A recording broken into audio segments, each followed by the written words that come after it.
Bonjour à toutes et à tous et soyez les bienvenus si vous nous rejoignez dans Lyon Week-end. Merci de regarder BFM Lyon. On va faire ensemble un tour de l'information au plus près de chez vous. Nous sommes le dimanche 11 juin. À la une de l'actualité, le club de Lyon-la-Duchère en pointe dans la lutte contre les violences sexistes et sexuelles. Le maire de Lyon a annoncé en début de semaine vouloir verser des subventions aux clubs sportifs qui se forment pour lutter contre ces violences. À la Duchère, le club de foot est engagé depuis déjà 2021. Une vague arc-en-ciel ce samedi à Lyon. 14 000 personnes ont défilé pour la 27e marche des fiertés, une manifestation pour célébrer les différences et lutter contre les discriminations. Championnat de France de lancer de béret, compétition insolite et véritable succès. C'était ce samedi à Saint-Symphorien-d'Ozon pour récolter des fonds pour des voyages scolaires.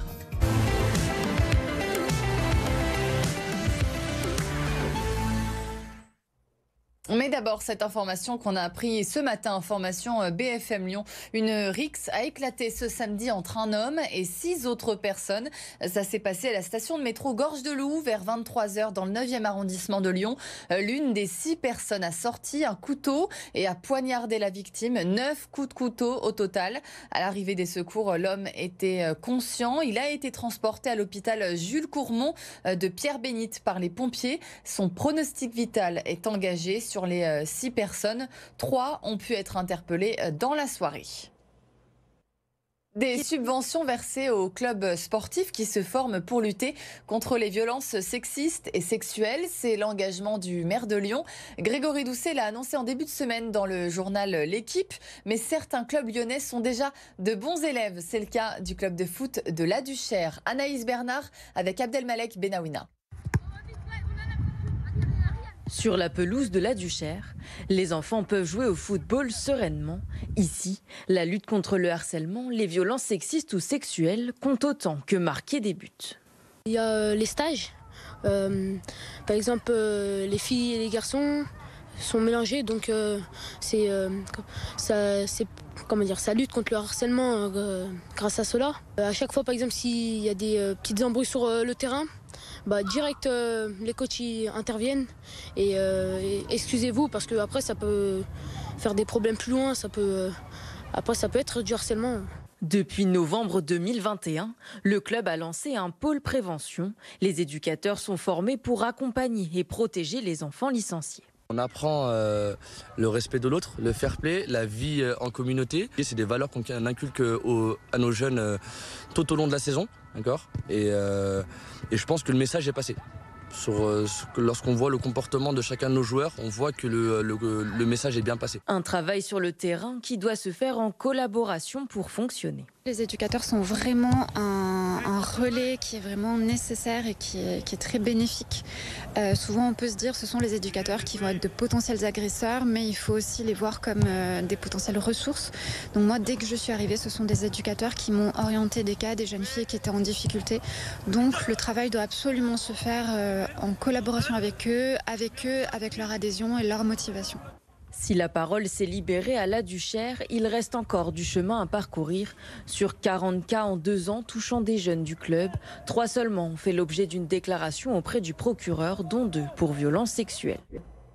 14 000 personnes dans les rues de Lyon ce samedi pour la marche des fiertés. Le cortège est parti de la manufacture des tabacs pour rejoindre le parc de la Tête d'Or en fin d'après-midi. Un défilé pour célébrer les différences et lutter contre les discriminations. 10 ans après l'adoption de la loi du mariage pour tous. Raphaël Blanc-d'Amour. Paillettes, tutus, barésies et drapeaux multicolores. La Gay Pride à Lyon séduit toujours autant les communautés LGBTQIA+. C'est génial, tout le monde est content, les gens s'embrassent, se font des câlins aussi. Certaines personnes qui ne peuvent pas faire ça tous les jours, donc c'est super d'avoir un espace comme ça où tout le monde peut faire ce qu'il veut et s'exprimer librement. S'exprimer librement, mais aussi se remémorer le chemin parcouru depuis l'adoption du mariage pour tous il y a 10 ans. Je me rappelle quand c'est passé, moi j'étais petite et c'est très mal passé dans mon entourage. Et maintenant c'est normalisé et c'est insane de voir que ça se passe aussi bien. Malgré ces avancées, le nombre d'agressions homophobes ou transphobes ne diminue pas. Gaëtan, agressé à Grenoble, sait qu'il faudra encore attendre longtemps avant que les mentalités changent. De toute façon, à Lyon, Grenoble, toutes les villes en France, c'est plus facile d'être homophobe qu'homo. Preuve que les marches des fiertés restent nécessaires pour lutter contre les discriminations et fêter la diversité. Ne manquez pas l'invité exceptionnel ce jeudi dans Lyon Politique sur BFM Lyon. Grégory Doucet, 3 ans après son arrivée à l'Hôtel de Ville. On fait le bilan et on se projette sur les 3 prochaines années. Éducation, mobilité, sécurité. Grégory Doucet répondra aussi aux questions des Lyonnais. Pendant 1 heure, émission exceptionnelle présentée par Hugo Frances, Maïté Darnaud de Libération et Lionel Favreau de Mac de Lyon. Rendez-vous jeudi soir à 18h30 dans Lyon Politique sur BFM Lyon. Allez, un mot de football. L'OL Made in Textor commence à prendre forme. Le nouveau patron du club lyonnais a dévoilé son plan mercato pour la rentrée dans une interview aux médias brésiliens Globo et Macante. L'OL aura bientôt sa base au Brésil. Dans une interview accordée aux médias brésiliens Globo, le nouveau patron du club, John Textor, a développé le futur projet de l'Olympique lyonnais en lien avec Botafogo, l'autre club que possède l'homme d'affaires américain. Nous envisageons de recruter des joueurs d'Amérique du Sud. Ils seront achetés par l'OL, mais passeront par Botafogo. Cela pourrait être un prêt ou un achat collaboratif. Des joueurs achetés puis prêtés quand ils ne seront pas encore armés pour l'Europe ou lorsque Lyon aura déjà atteint la limite de 4 footballeurs non européens dans son effectif. Cet été, je promets que l'OL s'intéressera à un joueur et le laissera dans l'effectif de Botafogo. En janvier dernier, Lyon a déjà acheté Jefinho pour 10 millions d'euros au club brésilien. À l'avenir, d'autres joueurs au profil similaire pourraient rejoindre l'OL. C'est désormais officiel, Ludovic Giuli n'est plus l'entraîneur adjoint de l'Olympique lyonnais. Le club l'a annoncé dans un communiqué ce samedi. L'ancien de l'OL a décidé de mettre un terme à son contrat pour des raisons personnelles. L'OL l'a remercié sur ses réseaux sociaux. Merci à notre entraîneur adjoint pour son investissement et sa bonne humeur. Nous lui souhaitons une bonne continuation dans ses nouveaux projets. Ludovic Giuli avait été nommé l'été dernier dans le staff de l'OL. Il était notamment en charge des attaquants. Alliés handicap mental et sport, 5 joueuses de basket lyonnaises vont participer aux Jeux Olympiques spéciaux à Berlin. Ça commence ce lundi. Ce sont des JO qui s'adressent aux personnes en situation de handicap mental. On est allé les voir s'entraîner ce samedi. Écoutez. Oh, super. Franchement, c'est le rêve. C'est magnifique et j'adore. Oh oui, je suis fière de moi surtout. Ça leur apporte déjà au niveau de la santé, elles bougent plus. Là, on le voit, le Covid, ça a été quand même un peu compliqué. Donc, il y a eu du surpoids. Donc là, bouger.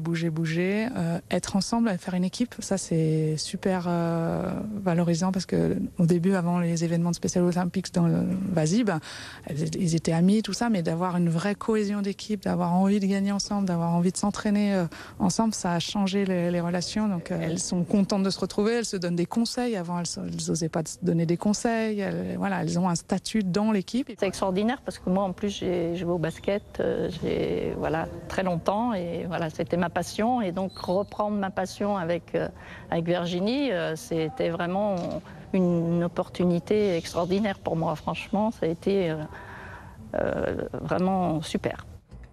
C'est une compétition assez insolite qui s'est déroulée ce samedi à Saint-Symphorien-d'Ozon, le championnat de France de lancer de béret. Non, ce n'est pas une blague. Adrien Blétry a tenté l'expérience pour BFM Lyon. Regardez. C'est la première fois que ce championnat de France de lancer de béret se situe dans le Rhône. C'est inédit et environ 400 personnes se sont essayées tout au long de la journée à ce sport plutôt atypique. Et vous allez le voir, chacun a plutôt sa technique. On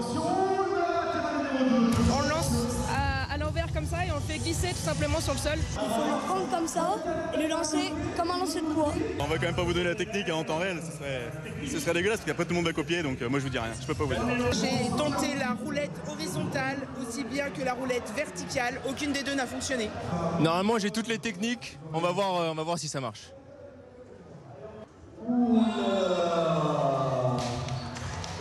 On va attendre les résultats, mais je pense que t'es pas trop mal sur le classement et probablement peut-être pour une finale. À tout à l'heure Adrien. Bon, malheureusement il n'y aura pas d'exploit, la finale sera sans moi, mais j'ai pu profiter un petit peu de l'ambiance quand même. Il faut savoir qu'on lance des bérets béarnais. Aujourd'hui, dans d'autres compétitions, on lance des bérets basques. Le record du monde, il est de 35,20 m. Et l'événement se tient dans un gymnase puisqu'ils annonçaient de la pluie à Saint-Symphorien-d'Ozon. Mais les règles sont les mêmes en intérieur ou en extérieur. Le béret basque plane plus longtemps dans l'air, alors que le béret berlin a une pénétration dans l'air beaucoup plus courte. Et les meilleures performances se font entre 20 et 30 mètres. Par contre, en plein air, comme il peut y avoir une portée de vent, il y a des gens qui dépassent les 40 mètres assez facilement. Ce championnat de France de lancer de béret est organisé par les sapeurs-pompiers de la caserne de Lauzon. Ils sont 45 pompiers volontaires et ils comptent reverser une partie des bénéfices aux familles nombreuses de la commune. L'objectif est que tous les enfants puissent participer au voyage scolaire.